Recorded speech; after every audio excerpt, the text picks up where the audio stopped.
This week's episode is part 3 of What's Up Summer 2025 Cafecito edition at Bueno Days located in Little Village. A series where the crew visits different neighborhoods in the Chicagoland area and speaks with people in the community. But stay tuned as we speak with a former instructor of Radio Arte who now advocates for social justice, 2 directors of the Chicago Community and Workers' Rights Organization, and a fun interview with Fernando, a personal fitness trainer at Connect Fitness. Hello, my name is Angel, and we're here at Bueno Days, a coffee shop here in the South Side. I'm joined by Fernando, a trainer at Connect Fitness. Thank you so much for joining us today. Thank you, Angel. So, it's Fernando, to start off, could you tell us about your fitness journey and what inspired you to become a trainer? Yeah, sure. So I've been in but I've been in fitness for a while. I started running. So back in the day, I'm talking 2017 when I first ran my 5K, and then I see the difference within myself, and that's basically knowing or challenging my body to do something different. That's what actually inspired me to do so. So that's how I started, and fast forward to today, I'm more into like the powerlifting and all the lifting fitness that the journey. It's a little bit different. Do you still do marathons? I don't anymore. I feel like that time has passed. Okay. My knees won't handle it anymore. I do 5Ks and possibly I can fit in another half, but I'm not full marathons anymore. Okay, so obviously you started fitness with running and marathons. Right. What inspired that transition to weightlifting and more weights? I feel like personally I'm a trans male, so it was the whole idea of like feeling myself, right? Like with no judgment and feeling freely of it, and that's when I did the transition from like looking a certain way to like actually owning myself. And then that's when the weightlifting came into place. Okay, cool.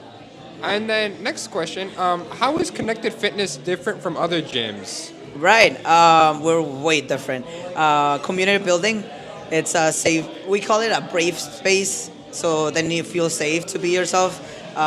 We provide a lot of community-based events, and there's no judgment whatsoever. So it's Latinx, LGBTQ plus owned and led.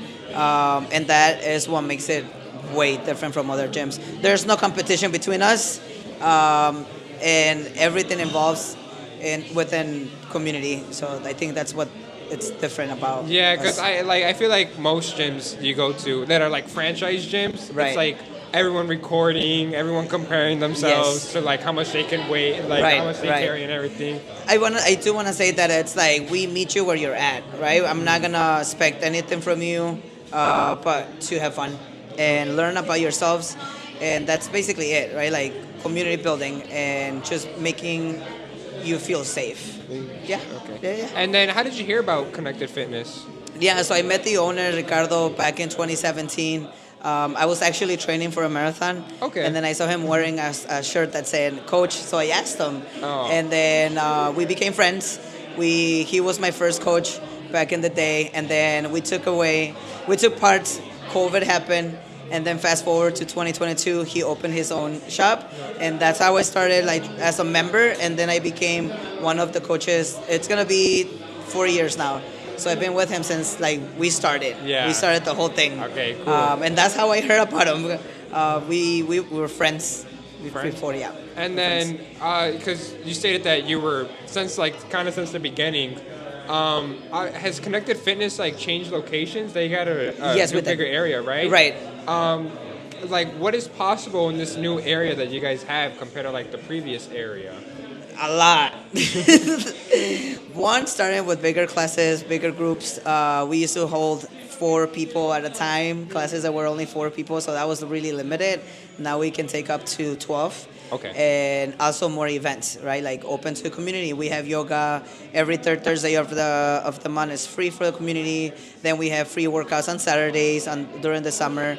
We're able to provide more programs. Like right now we're running an Olympic lifting program.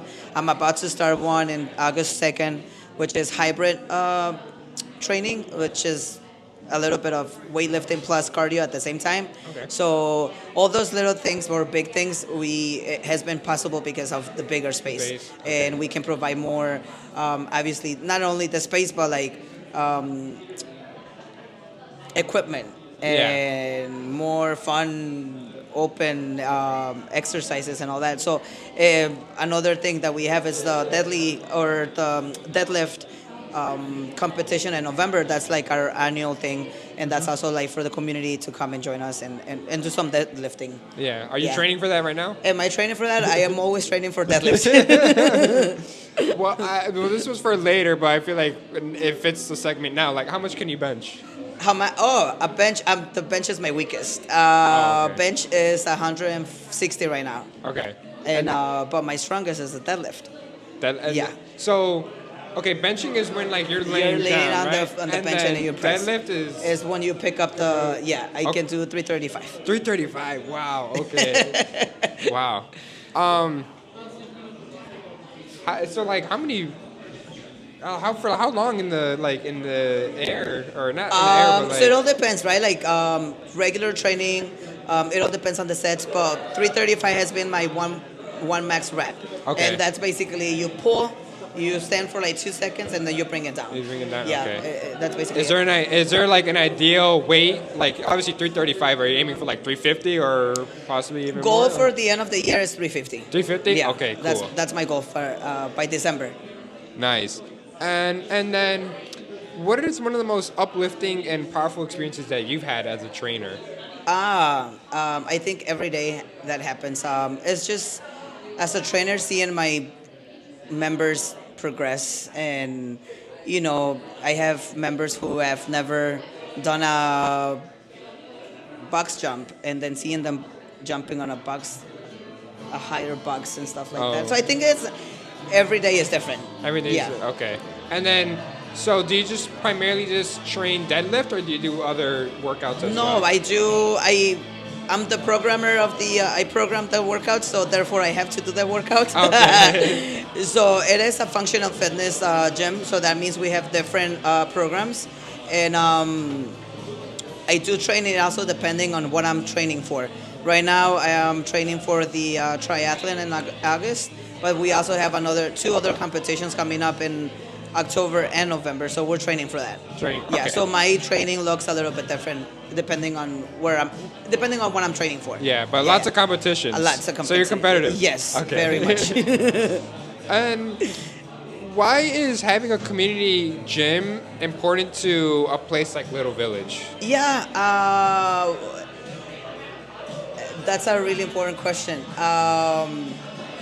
One, I feel like our community is not as informed or educated around fitness, and I feel like we have been able to like open that space, right? Like where you don't have to necessarily look a certain way to do or to be fit, right?